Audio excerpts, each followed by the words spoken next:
A lot of this isn't going to make sense to you, and I'm sorry about that. I'm just going to start at the beginning, with the house.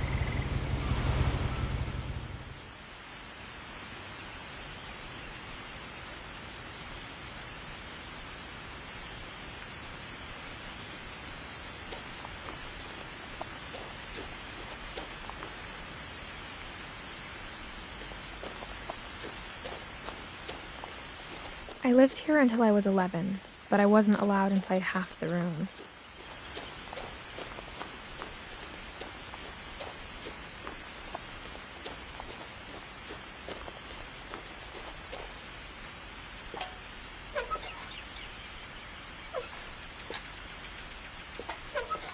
Inside the mailbox were bills from 7 years ago, marked urgent, open immediately.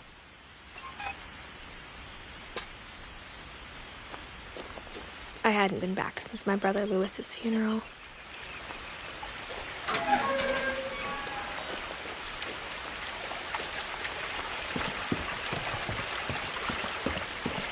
In her will, my mother left me a key, but didn't tell me what it unlocked.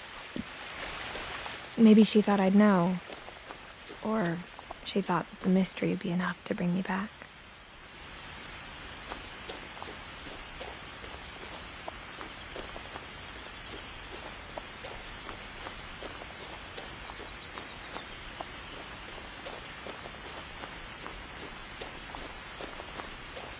No one had driven this way in a long time, but I saw a few hoof prints.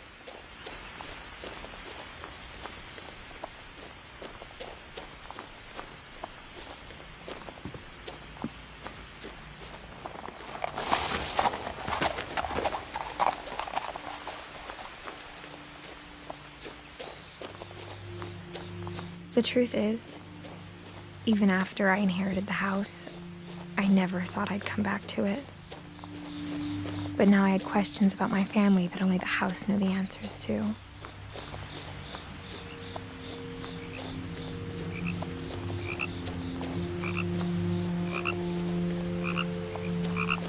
The house was exactly like I remembered it, the way I'd been dreaming about it.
As a child, the house made me uncomfortable in a way I couldn't put into words.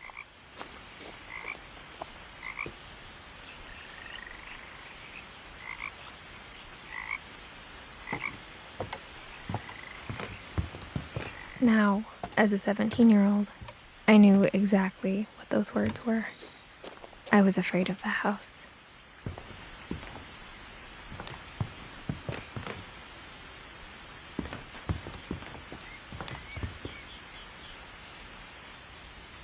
I hoped the key might unlock the front door. It didn't.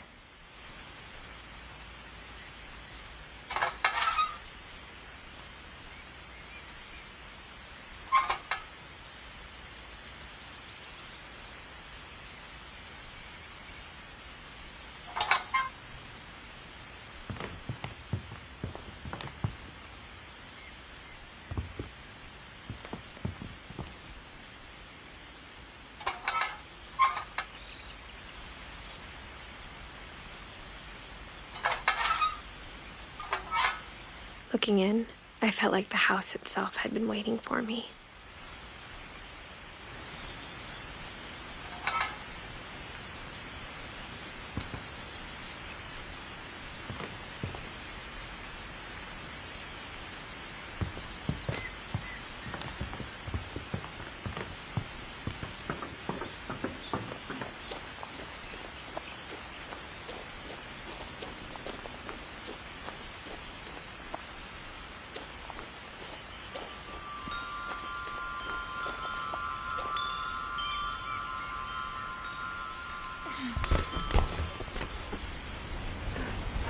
Crawling through the doggy door used to be a lot easier when I was 11.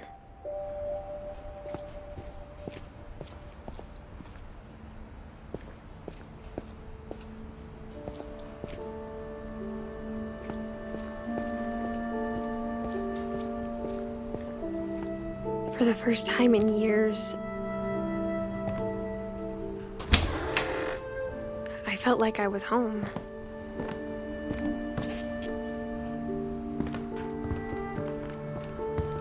But instead of a family, there were just memories of one.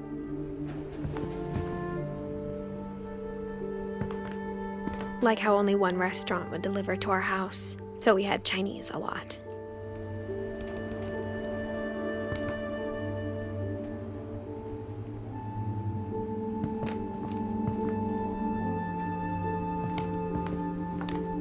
Or how after Louis started working at the cannery, we all got sick of eating salmon. Except our cat, Molly. Nothing in the house looked abnormal. There was just too much of it, like a smile with too many teeth.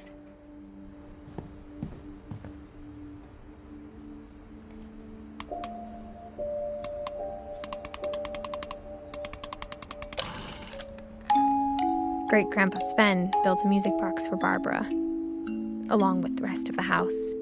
Mom always told me to stay out of the basement, so I wasn't too surprised when the key didn't fit.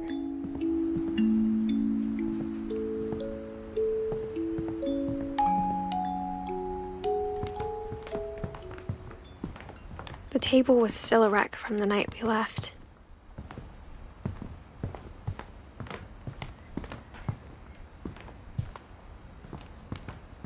My mom was the only one of us who could imagine Great-Grandma Edie living in a nursing home. It was like a bomb had gone off, killing everyone but sparing the furniture.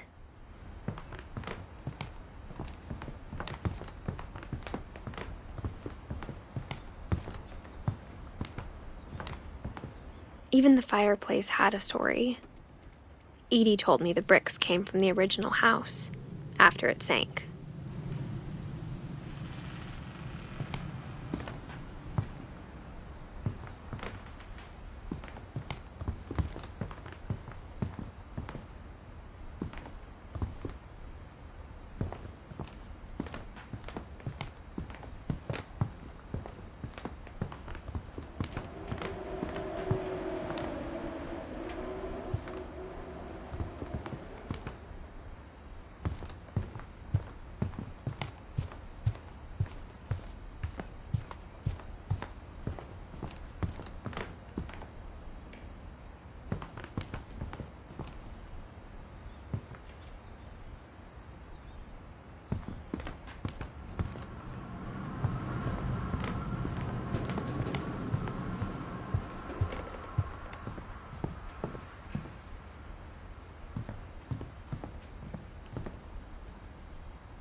My mom wasn't much of an optimist, but she never stopped believing that my brother Milton was alive.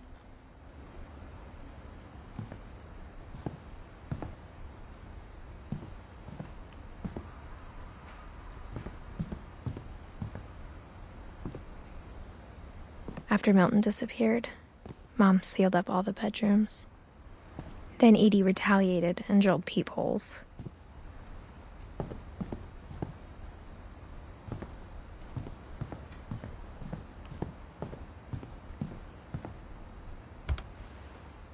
As a kid, I just assumed every house had peepholes and sealed rooms you weren't allowed inside of.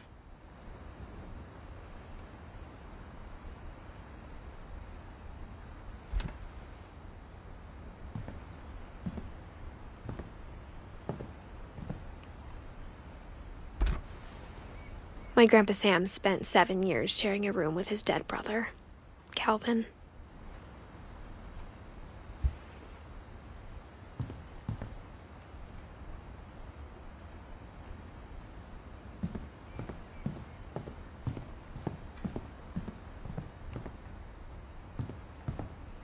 Whenever people ask me about my family, the first thing they always want to know about is Barbara.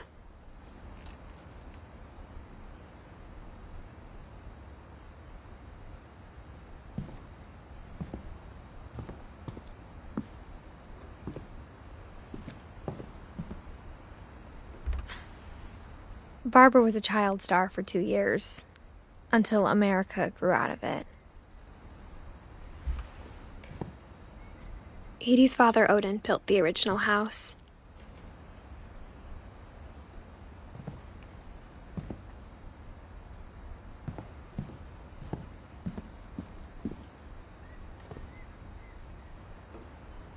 Mom must have locked the third-floor stairs on the night we left.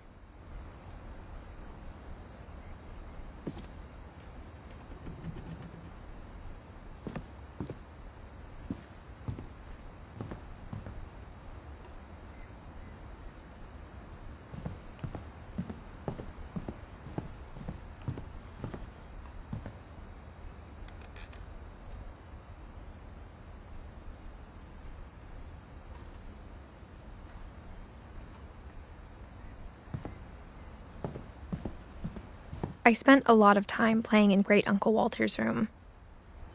I think my mom sometimes regretted not sealing it up. Louis told me there were secret passages, but I never believed him.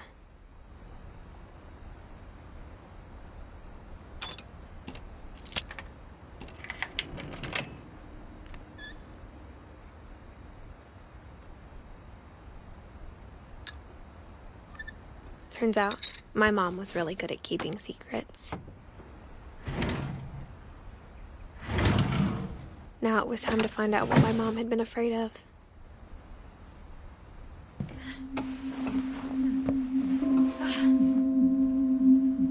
Reading this, maybe it sounds like I had a plan. But I had no idea what was behind that door.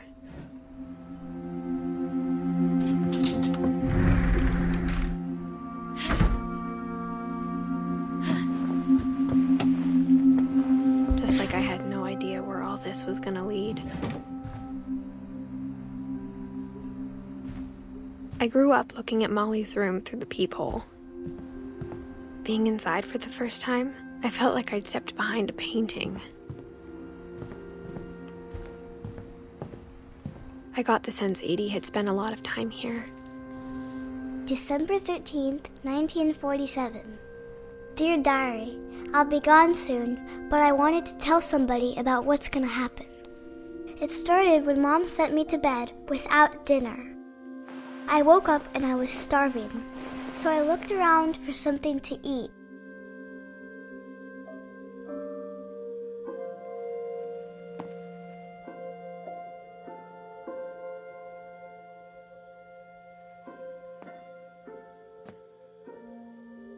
My Halloween candy was all gone.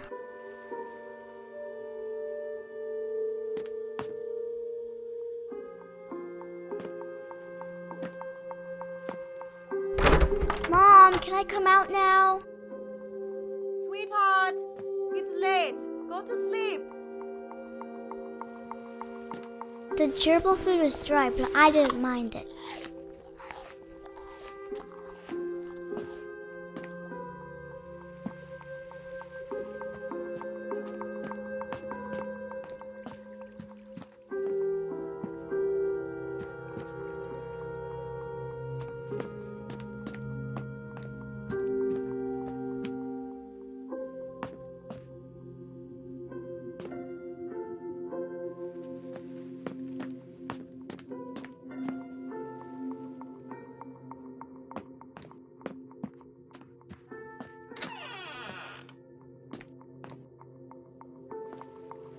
I kept eating and eating.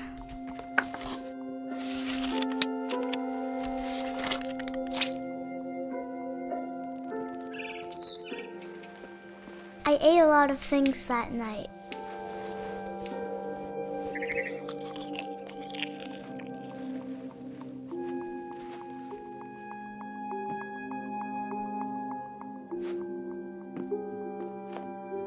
Then I heard chirping outside my window. It was a barn swallow going back to her nest. I reached out for her.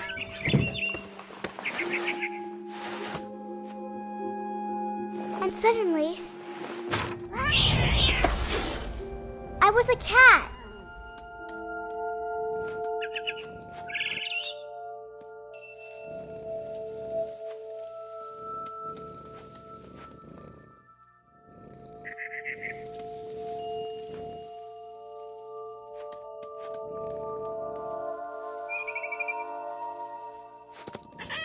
I tried to be quiet, but the bird was really scared.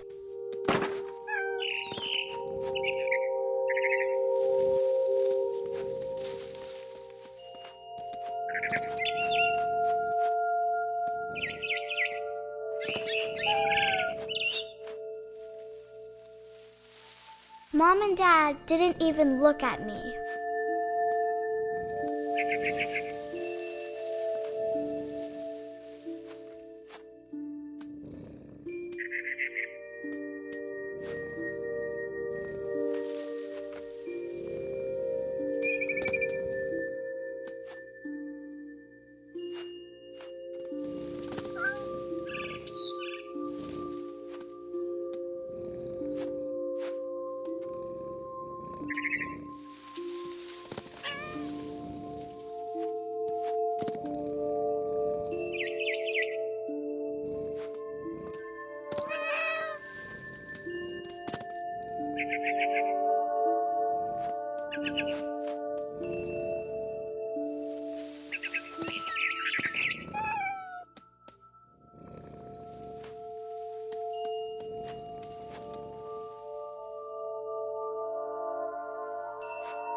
The babies were all gone.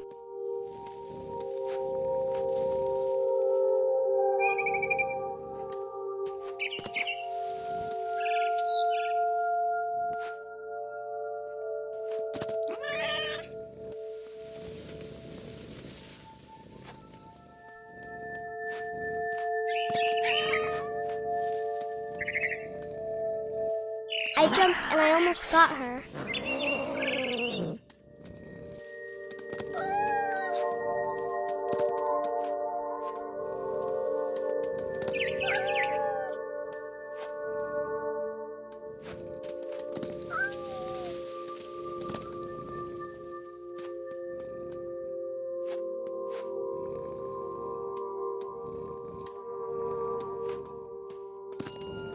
I could tell she was getting really tired.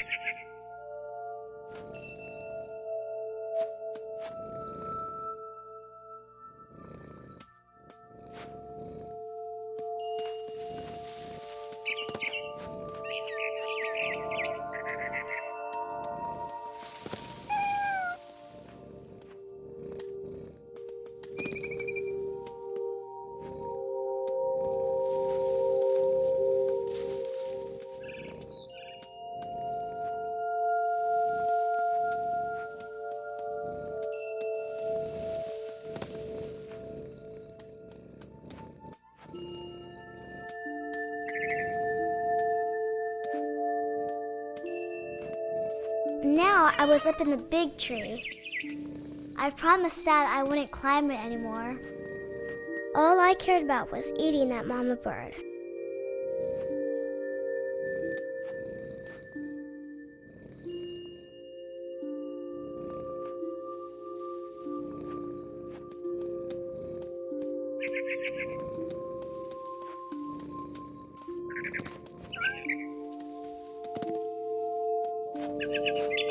I gobbled her up. And suddenly, I was an owl. First, all I heard was the wind. Then I heard little teeth nibbling in the grass.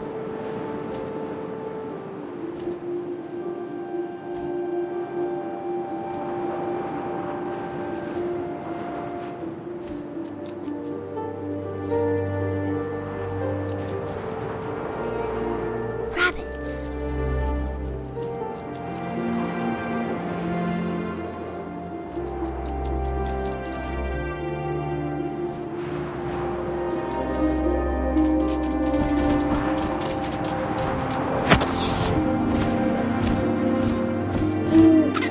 I imagined his face looking up and seeing mine through my talons. I swallowed him up, and I didn't chew one bit. Then I flew off to find something bigger.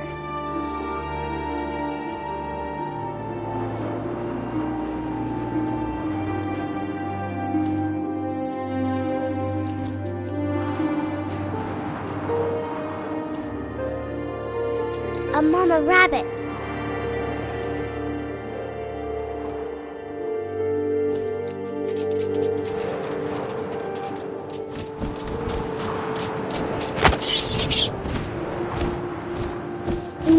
almost too big to carry. I started choking, but I couldn't stop eating. And suddenly, I was a shark.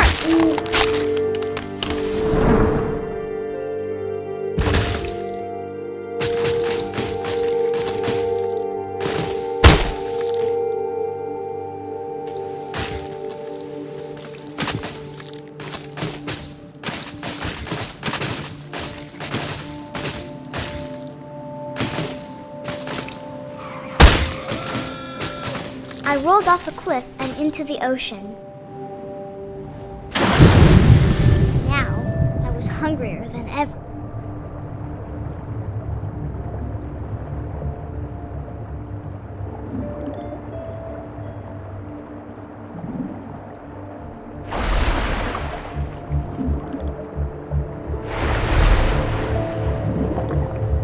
I wanted fat, juicy seals.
Tasted really good.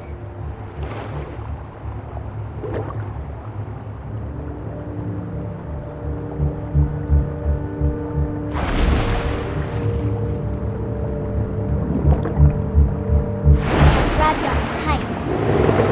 When I was so hungry, I jumped out of the water. When I opened my eyes, everything had changed.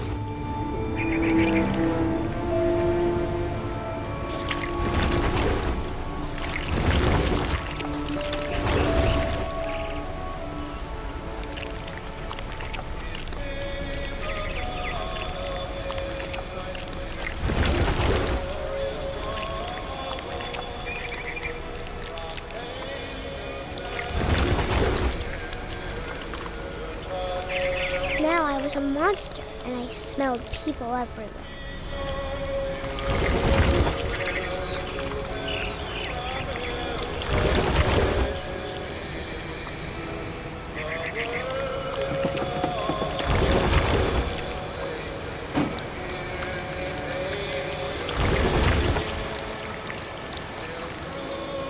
I was big, and I moved real quiet.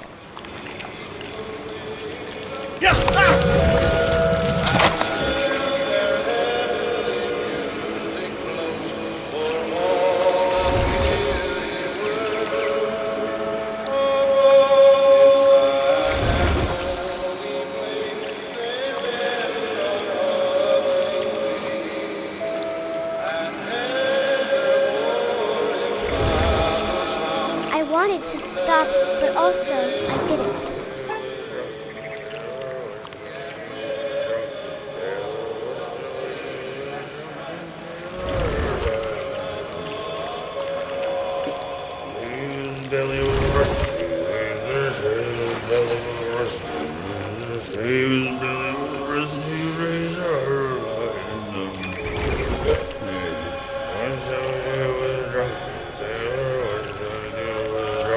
Sailor, what shall we do?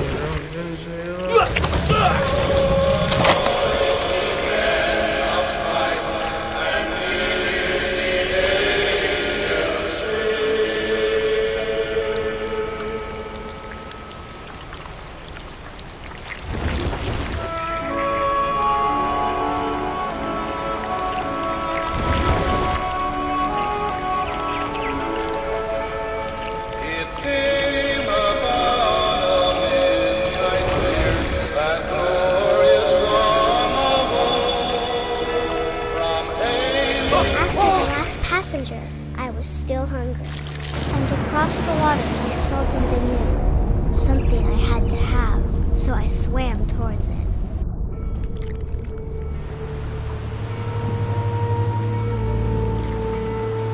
I slithered onto the sand, and the good smell went into an old pipe.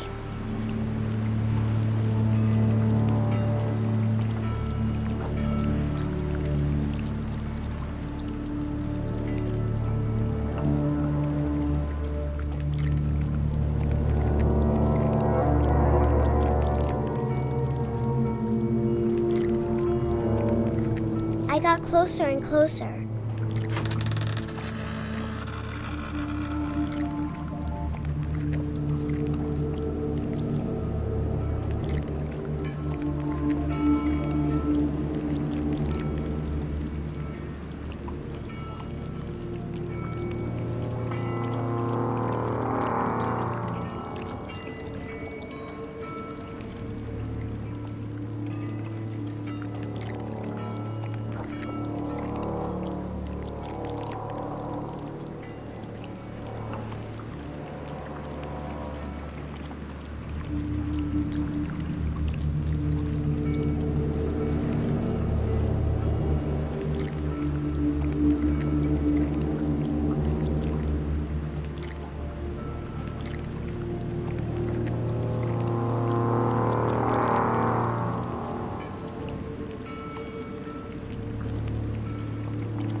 All of my stomach started growling.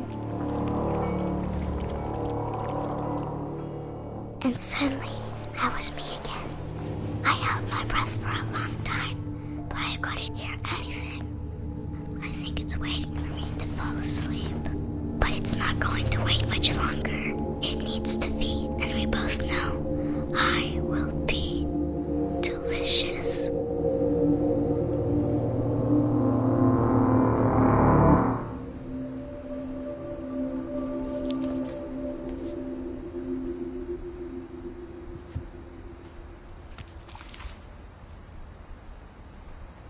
I'm not sure if I believed all of that, but I'm sure Edie would have.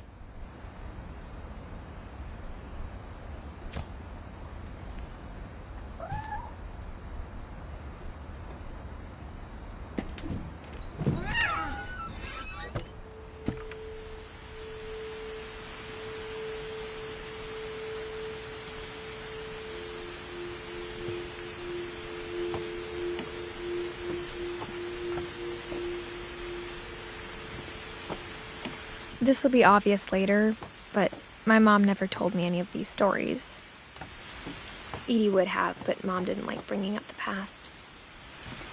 Though, when we adopted a stray kitten, she was the one who named it Molly.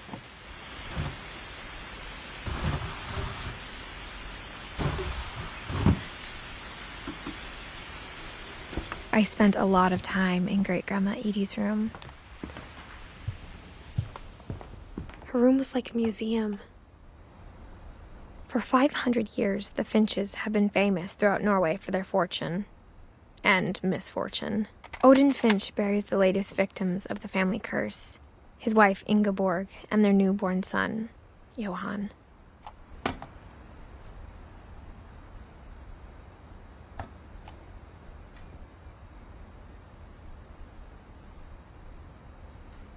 On January 7th, 1937, he set sail with his family and his house, hoping to leave the curse behind. But 40-foot waves off the coast of Washington send the house and Odin to the bottom of the sea. Odin's daughter Edie, with husband Sven and baby Molly, step ashore on their new home, Orcas Island. Odin Finch is the first to be buried in the new family cemetery. His daughter Edie is already dreaming of a new Finch house.